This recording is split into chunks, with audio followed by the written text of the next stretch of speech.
Welcome to SVG-TV News for Wednesday, October 15th. I'm Jimmy Prince with the details. The opening of the 28th Policy Board and the first Council of OECS Minister of Health meetings got underway here this morning with a call for greater access to medicine for chronic non-communicable diseases.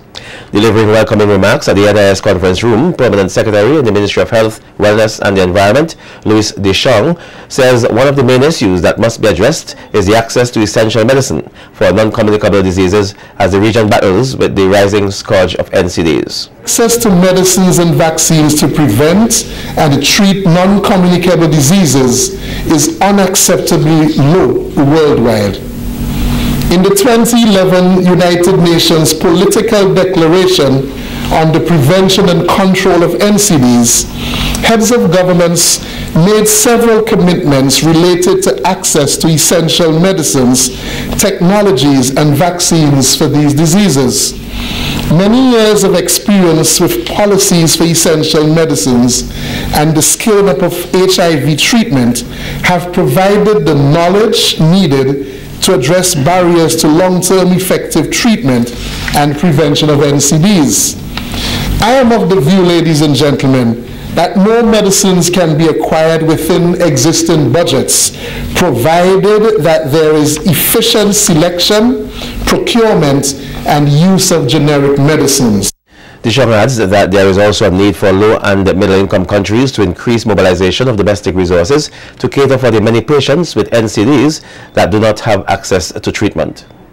It is therefore very important that we enhance access to pharmaceutical management of NCDs and improve adherence to long-term treatment of chronic illnesses, given that this is both a health and developmental issue. In addition to off-patent medicines, ladies and gentlemen, governments can promote access to new and future on-patient medicinal products through coherent and equitable health and trade policies. Frequent conflicts of interest therefore need to be clearly identified and carefully managed, and indicators and targets for access to NCD medicines must be used to monitor progress. It is only with these approaches, ladies and gentlemen, that a difference can be made to the lives of our people who are current and future patients with NCDs. Meanwhile, Permanent Secretary DeShong stressed that if the various health ministries are to continue to meet the needs of the people of the various member states, it is hugely important that 4 strategic objectives of the pharmaceutical procurement are met. 1. We must procure the most cost-effective drugs in the right quantities. The constant reviewing of our essential drugs list is needed to make sure that only the most cost-effective drugs are purchased. Procedures must also be crafted to accurately estimate procurement quantities in order to ensure continuous access to the products selected without accumulating excess stock. 2. There is also need to select reliable suppliers of high-quality products with the attendant active quality assurance programs. And 3, and this is a very important one, it is the procurement and distribution systems must ensure timely delivery of appropriate quantities to the Central Stores Department and adequate distribution to health facilities where the products are needed. And the Director of the Social Sustainable Development Division of the OECS Commission, Bentley Browne, says it is his hope that the 2 meetings will address critical health issues affecting member states. Browne adds that some of the present health threats can seriously impact growth and development of member states. Today's meeting will be focusing on the flagship area for the OECS, and one in which we have done significant work, which is recognized internationally. We are going to be focusing on the pharmaceutical procurement services. And it is my hope that as we deliberate today, we will try to see how we could identify some of the challenges facing the PPS, how we could enhance our performance, and how we could work in greater unity and greater strength to make sure that we deliver better and even in a more efficient manner up to our member states in this particular area. Meanwhile, incoming chairman of the OECS Pharmaceutical Procurement Services and this country's Minister of Health, Wellness and the Environment, Clayton Burgin, says while member states' payment performance to suppliers has improved, the status remains unacceptable. Only 41% of the overall number of invoices was paid within the contracted 60-day agreement, with an unacceptable average lead time of 75 days. Moreover, perennial tardy payments by member states to suppliers have created two major negative consequences. First of all, some suppliers have threatened to impose interest charges on overdue invoices, which may increase the cost of goods and reduce OECS PPS comparative advantage. And member states were forced to purchase medicines directly from suppliers when their goods were placed on credit hold by contracted suppliers. This caused us all to pay significantly more than the original price of goods. It is my hope that these meetings will devise an innovative payment mechanism to sustain the financing system of this OECS PPS.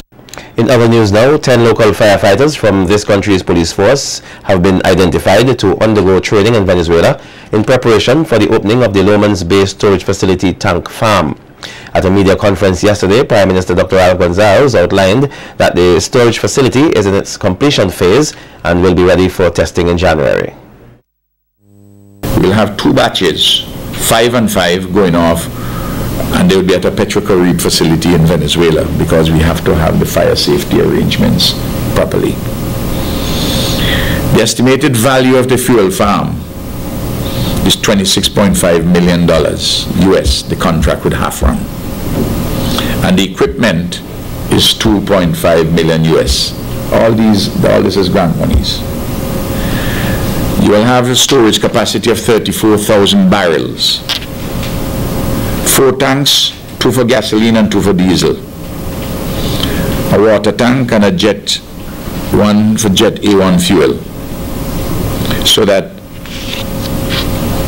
the security for fuel in the country, particularly diesel, gasoline and LPG, is not like at the moment where you have 7 to 10 days. We will have greater security.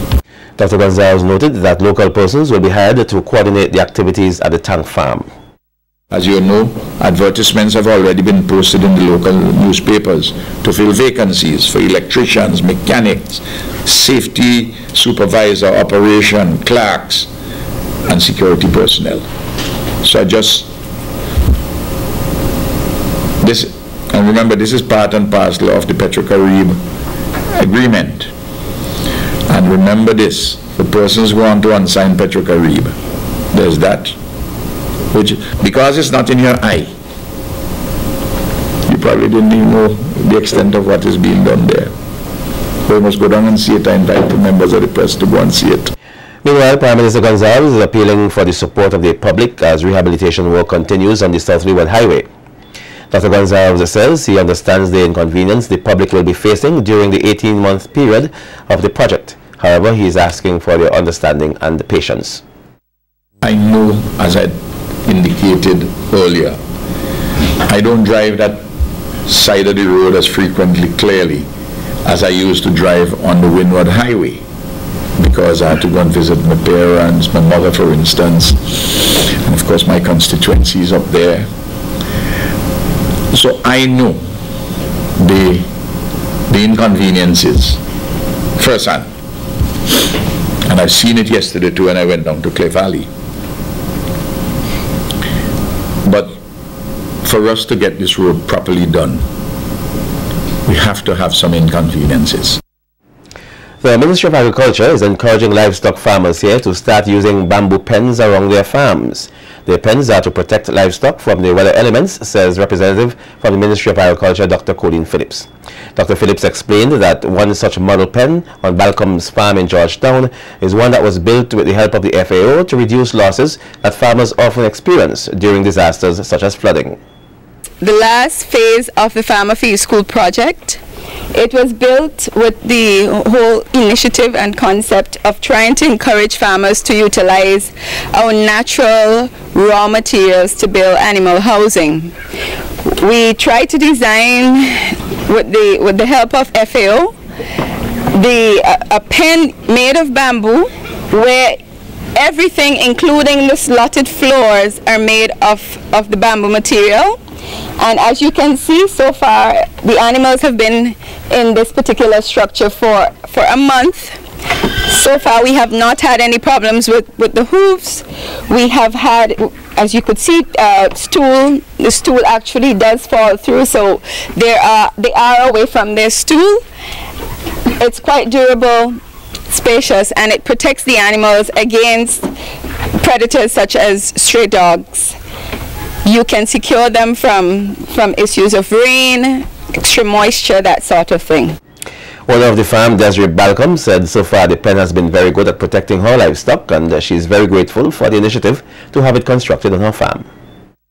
During the flood of December last year, my pen was damaged extensively.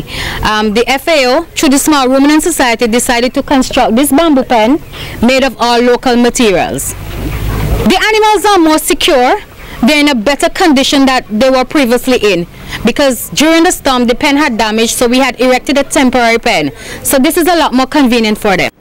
Meanwhile, one farmer of Georgetown says while he loves farming, it is not an occupation he would advise his children to take up at this time. Robert Balcombe says the challenges that he has had to deal with have made him very pessimistic about farming. Balcombe says that he would advise any young person who wants to get involved in agriculture that they must be innovative and driven, because it is not a very easy task. If I'm talking to the nation, I should be very optimistic towards the younger generation, but I feel very pessimistic personally, right? In saying that if you don't love it and you're not innovative and you're not thinking of the next step, you ain't going to make it. Because my father used to sell an avocado for $1. And right now, I have to compete with the thief price. The thief taking 50 cents, and I have to take 50 cents too. Else I get zero. Right, yeah. Now there's a big problem. Balcombe has been a victim of predial larceny on numerous occasions and says that though he makes reports to the police, they have been unable to help him thus far. According to Balcombe, as a farmer, his two main problems are theft and finding markets for his produce. While calling on the government to provide the necessary tools to farmers, he wants farmers to be able to use these tools to solve some of their own problems. All the farming things, as you see, projects start and they die. And like I said, the biggest problem for farmers, thief and marketing. I mean, a farmer don't have enough work just to get the crop come. And then you really need a help to deal with the market. The traffickers ride in the farmer. They ride in them, they trust in the thing, then they come back, they ball, they do pay them. It's discouraging to young people. Then you hear, anything you hear about farming is the farmers need help. Now when you hear somebody, a profession needs help, who going to go into it? Farmers should have more pride and say, we don't want help. Give us the right tools and we go do it ourselves. Yeah. Give us the market, we know how to go it. That's how I see it.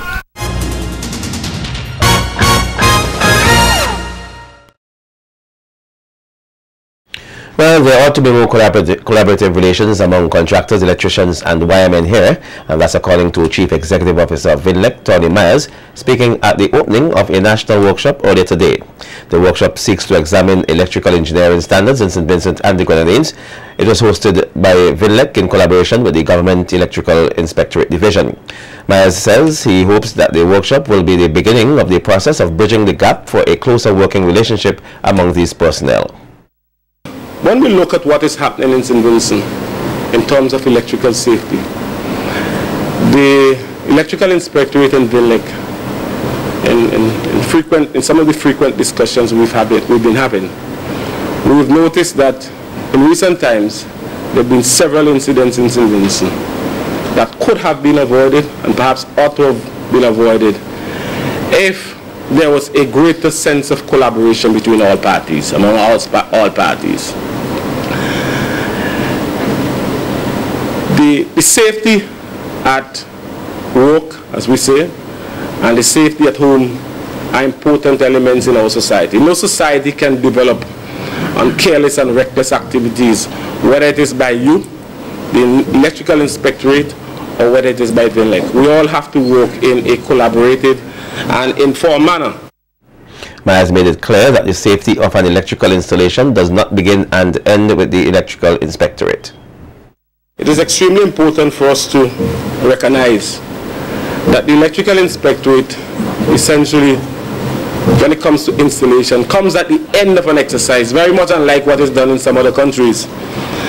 In many countries, once the installation starts, the Electrical Inspectorate visits almost continuously.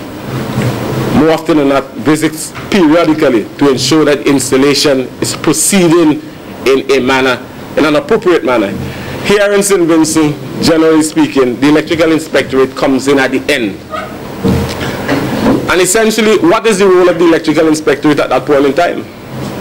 There can be many things that transpire between when the worker started and when the Electrical Inspectorate is certifying or comes to inspect the job. Meanwhile, Minister Julian Francis said he wants the workshop not to be a one-off thing. The things that brought my anger out for poor workmanship or poor installation is the Union Island Secondary School. And that Union Island Secondary School went under 4 different supervision bodies. There was a project manager appointed by the funding agency that funded that school. There was an electrical contractor who won the bid. There was a subcontractor who did the installation, and there was the Electrical Inspectorate. And we have serious problems in the Union Island Secondary School. Statistics show that 1 in every 10 Vincentian women is likely to be diagnosed with breast cancer. Speaking to SVG-TV News recently, CEO of the Caribbean Medical Imaging Center and consultant radiologist at the Milton Clayton Memorial Hospital, Dr. Rosalind Ambrose, says breast cancer is a very common disease in this country. Unfortunate thing is, although we can do the mammography for the patient can have the surgical procedures done, but then when it comes to the chemotherapy and radiotherapy, we don't have those treatment modalities here. So patient will need to go to Trinidad or Barbados or North America, wherever you can have your connectivity relatives or whatever, and to have particularly the radiotherapy. Some of the chemotherapy is available here, but not all of it. So that's mostly where we lose women in the battle for surviving breast cancer. Dr. Ambrose says outside of having a family history of breast cancer, obesity is another factor that put females at risk of being diagnosed with the disease. Smoking, alcoholism, those are risk factors in almost every kind of chronic medical illness. If you've had multiple surgical procedures, just build for things that you really shouldn't have had surgery for, because there are certain things like cysts and so on, you may or may not need to have surgery for them. Women who've had implants, you may need to be followed up very carefully so that you are not aggravating your own circumstances. But it's principally those your gene factors, which is really family history. That comes for everything. Meanwhile, as St. Vincent and the Grenadines joins the rest of the world in the fight against breast cancer, Vincentian women are being encouraged to take the matter very seriously. To this end, the president of the SVG Medical Association, Dr. Rosalind Ambrose, is inviting the general public to participate in the activities to commemorate Breast Cancer Awareness Month. Dr. Ambrose says the 8th annual Pink Cap City Walk will take place on Friday, October 19th, beginning at 3:30 p.m. from Heritage Square. And we literally make it a city walk, because we walk from Heritage Square down Bay Street to Higginson Street, which is where Anglican School is, we come back to Back Street and going straight up the Back Street and back to Heritage Square. And we generally close with a little rally where we speak about breast cancer, tell women what to do about breast self-examination, and sometimes we usually will have a little entertainment package either by the La Gracia dancers, and we're usually accompanied by the C.W. Prescott, the drum corps, yeah, and they will walk us through the city as well as they've done over the past couple of years. That walk is on Sunday, October 19th, instead of the Friday, as we announced earlier. Dr. Ambrose adds that persons can also look forward to the inaugural Breast Cancer Awareness 5K Run and Walk, which will take place on Sunday, beginning at the Annisville Playing Field. This will be held in conjunction with the students of the Trinity Medical School. It'll be on Sunday, which is the 19th of October. It'll begin at 7:30. At the Annisville Playing Field Road, just outside the pavilions. That will be the starting point, and of course we'll run into town, and it will end at the grassroots tennis court.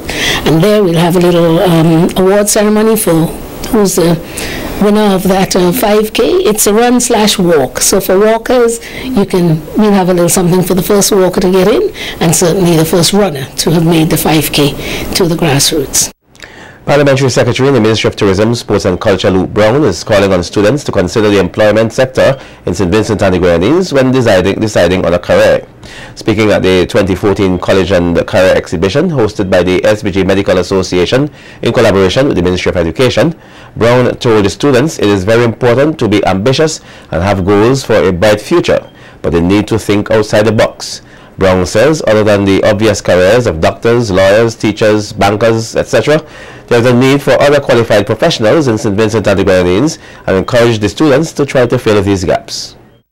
We may see the need to provide more jobs or to provide more job opportunities because some people don't have jobs right now. It is true that even while that is the case, there are some jobs which cannot be filled in our country because there are no qualified applicants. So, in making your own decision, you have to consider the areas of need for your country generally, so that you'd be able to obtain a job.